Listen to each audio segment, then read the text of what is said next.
Even managerial economics in the class we will discuss trade reforms എന്നുള്ള ഭാഗമാണ്. നമുക്കറിയാം ഒരു രാജ്യത്തിൻ്റെ trade policy reforms is a collection of rules and regulations which pertain to trade. രാജ്യത്ത് എങ്ങനെയൊക്കെ trade ചെയ്യാം, അതിൻ്റെ foreign exchange, foreign trade policies എന്തൊക്കെയാണ്, ഇൻറ്റേർണൽ ട്രേഡ് പോളിസീസ് എന്തൊക്കെയാണ്, ഇതിനെല്ലാം കുറിച്ച് പറയുന്നതാണ് ട്രേഡ് റിഫോംസ് എന്ന്. ട്രേഡ് റിഫോംസ് എന്ന് പറഞ്ഞാൽ it's a collection of rules and regulations. അത് ഒരു കൂട്ടം collection of rules and regulations ആണ് എന്തിനെ കുറിച്ചുള്ള, ട്രേഡിനെ കുറിച്ചുള്ള. Every nation has some policy in place which is most appropriate for A country. എല്ലാ രാജ്യത്തിനും അതിൻ്റേതായിട്ടുള്ള ട്രേഡ് പോളിസികൾ ഉണ്ടായിരിക്കും, ആ രാജ്യത്തിന് അപ്രോപ്രിയേറ്റ് ആയിട്ടുള്ള രീതിയിൽ. First economic policy reform was introduced in India in the year 1991. ഇന്ത്യയിലെ ഫസ്റ്റ് ട്രേഡ് പോളിസി റിഫോംസ് കൊണ്ടുവരുന്നത് 1991. The trade policies in India were formulated by Government of India, Ministry of Commerce, Industries and Department. ഇന്ത്യയിലെ trade policies formulate ചെയ്യുന്നത് government of India ആണ്. Ministry of commerce and industries department ആണ് ഇന്ത്യയിൽ trade പോളിസികൾക്ക് രൂപം നൽകുന്നത്. നമുക്കറിയാം foreign exchange is valuable for any nation. എല്ലാ രാഷ്ട്രങ്ങൾക്കും, ഏത് രാഷ്ട്രമാവട്ടെ, അവർക്ക് ഫോറിൻ എക്സ്ചേഞ്ച് എന്ന് പറയുന്നത് വാല്യുബിൾ ആയിട്ടുള്ള ഒന്നാണ്. Foreign exchange can be earned through exports. Foreign exchange നമ്മൾ ഏൺ ചെയ്യുന്നത്, അതിൽ ലഭിക്കുന്നത് through എക്സ്പോർട്സിലൂടെയാണ്. Therefore, the government has to promote export and regulate imports to enhance foreign exchange reserve. Foreign exchange നിലനിർത്തണമെന്നുണ്ടെങ്കിൽ, അല്ലെങ്കിൽ ഫോറിൻ എക്സ്ചേഞ്ച് റിസർവ്സ് നിലനിർത്തണമെങ്കിൽ നമ്മൾക്ക് ഇമ്പോർട്ടും അതേപോലെ തന്നെ എക്സ്പോർട്ടും അത്യാവശ്യമാണ്. ഇത്രയൊക്കെയാണ് ട്രേഡ് റിഫോംസിൻ്റെ അത്യാവശ്യ ഘട്ടങ്ങൾ എന്ന് പറയുന്നത്. ഏതൊക്കെ രൂപത്തിൽ ഏതൊക്കെ പ്രോഡക്റ്റ്സ് നമുക്ക് എക്സ്പോർട്ട് ചെയ്യാം, ഏതൊക്കെ പ്രോഡക്റ്റ് ഇമ്പോർട്ട് ചെയ്യാം എന്നുള്ള രൂപത്തിലുള്ള ഒരു ഗവൺമെൻറ്റിൻ്റെ റൂൾസ് ആൻഡ് റെഗുലേഷൻസിനെയാണ് ട്രേഡ് റിഫോംസ് എന്ന് നമ്മൾ പറയുന്നത്. Next is main features of trade sector reforms after 1991. 1991 ശേഷമുള്ള ട്രേഡ് സെക്ടർ റിഫോംസിൻ്റെ മെയിൻ ഫീച്ചേഴ്സ് എന്തൊക്കെയാണെന്നുള്ളതാണ് നമ്മൾ നോക്കുന്നത്. First one is removal of quantitative restriction on imports. The government has taken steps for simplification and liberalization of imports. ഇമ്പോർട്ടിൻ ബിസിനസ്സിൻ്റെ simplification and liberalisation ആണ് government ഈ 1991 ശേഷമുള്ള trade റിഫോംസിലൂടെ, trade sector റിഫോംസിലൂടെ എടുത്തത്. ഇതാണ് ഇതിൻ്റെ main feature എന്ന് പറയുന്നത്. ലിബറലൈസ് ചെയ്തു, കൂടുതലായിട്ട് അതിനെ ഒരുപാട് റെസ്ട്രിക്ഷൻസ് കൊണ്ടുവന്നുകൊണ്ട്, അല്ലെങ്കിൽ ഒരുപാട് ചുവപ്പ് നാടുകൾക്ക് ഇടയിൽ നിന്നിരുന്ന ഇമ്പോർട്ടിനെ കൂടുതൽ ലഘൂകരിച്ചു, സിമ്പിളാക്കി എന്നുള്ളതാണ്. In 1996 March, import restriction was removed in case of 6,161 tariff lines. 1996 മാർച്ചിൽ ഇന്ത്യ ഗവൺമെൻറ് ഇമ്പോർട്ട് റെസ്ട്രിക്ഷൻസ് എന്ത് ചെയ്തു, റിമൂവ് ചെയ്തു എന്നുള്ളതാണ്. Next is restriction in import tariffs. Reduction in import tariffs. In the 1993-94 budget, the government of India reduced the peak rates of import duty from 110% to 85%. 93-94 ബഡ്ജറ്റിൽ India government import tariff 110% നിന്ന് 85% ആക്കി കുറച്ചു. Subsequently the government continue to scale down the peak rates of import tariffs in faces.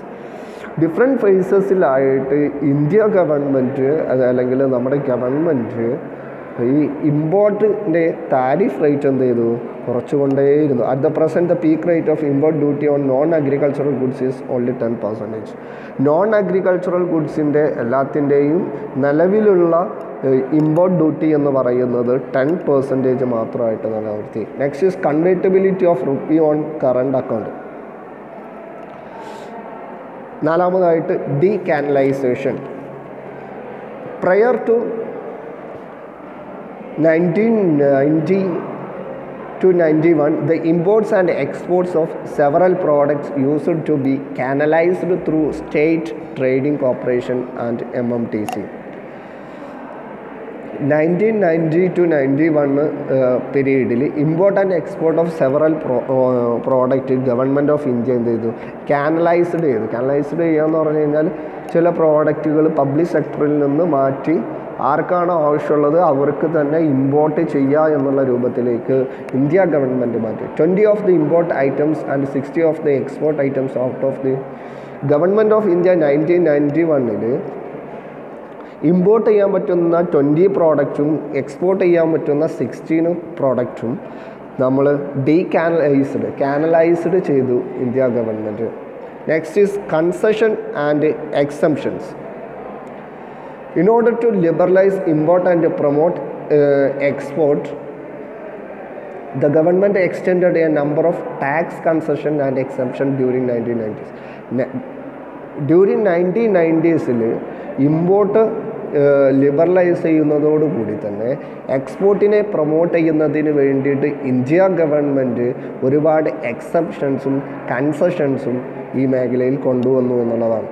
അതിൽ കൊണ്ടുവന്ന important ആയിട്ടുള്ള concession എന്ന് പറയുന്നത് reduction in the peak rate of import duty to 15%. Import duty 15%ലേക്ക് താഴ്ത്തി എന്നുള്ളതാണ് മെയിൻ.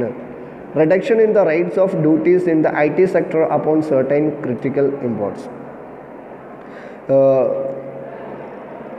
IT സെക്ടറിലുണ്ടായിരുന്ന റൈറ്റ്സ് ആൻഡ് ഡ്യൂട്ടീസ് നമ്മൾ എന്ത് ചെയ്തു? കുറച്ചു. Next is extension of facilities and a tax benefit to the exporters. എക്സ്പോർട്ടേഴ്സിന് ഒരുപാട് തരത്തിലുള്ള ടാക്സ് ഫെസിലിറ്റീസ് ഇന്ത്യ ഗവൺമെൻറ് അല്ലെങ്കിൽ ടാക്സ് ബെനിഫിറ്റ്സ് ഇന്ത്യ ഗവൺമെൻറ് കൊടുത്തു. Next is promotion of export services. Export സർവീസസിന് വേണ്ടിയിട്ട് ഇന്ത്യ ഗവൺമെൻറ് ഒരുപാട് തരത്തിലുള്ള പ്രൊമോഷൻ മെഷേഴ്സ് കൊണ്ടുവന്നു. Export services, the government announced several measures in 2003. Advanced license system was announced for the tourism sector. Next is special economic zone scheme. Special economic zone scheme India government കൊണ്ടുവന്നു. In 2000, the government announced the scheme of the establishment of special economic zone for the boosting up of exports. The main purpose of setting up the CES were to ensure hassle-free exports as to increase the competitiveness. ഈ cess രൂപീകരിക്കുക special economic സോണുകൾ India government കൊണ്ടുവരാനുണ്ടായ main സാഹചര്യം എന്ന് പറയുന്നത് Indian കമ്പനീസിൻ്റെ competitive effectiveness കൂട്ടുക എന്നുള്ള ലക്ഷ്യത്തോടു കൂടിയായിരുന്നു. Next is the key features of the new trade policies. New foreign trade പോളിസീസിൻ്റെ കീ ഫീച്ചേഴ്സ് എന്തൊക്കെയാണെന്നാണ്. India to be made a significant participant in world trade by 2020. India ഒരു സിഗ്നിഫിക്കൻറ്റ് പാർട്ടിസിപ്പൻ്റായിട്ട് പങ്കെടുക്കുക എന്നുള്ളതാണ് വേൾഡ് ട്രേഡ് 2020. ഈ വേൾഡ് ട്രേഡ് 2020 ഇപ്പോൾ നിലവിൽ മാറ്റിവെച്ചു. English export to 9,000 billion by 2020 from 2013. ഇതിൻ്റെ മെയിൻ ഫീച്ചർ എന്ന് പറയുന്നത് 2013-14 $466 ബില്യൺ നിന്ന് എക്സ്പോർട്ടർ നമ്മൾ $900 ബില്യൺ 2019 to 20 പീരീഡിലേക്ക് നമ്മൾക്ക് മാറ്റാൻ സാധിച്ചു എന്നാണ്. Next is merchandise export from India to promote specific service system, and foreign trade policy would reduce export obligations by 25% and give boost to domestic manufacturing. ഇതാണ് new foreign trade പോളിസിൻ്റെ features എന്ന് പറയുന്നത്. Thank you.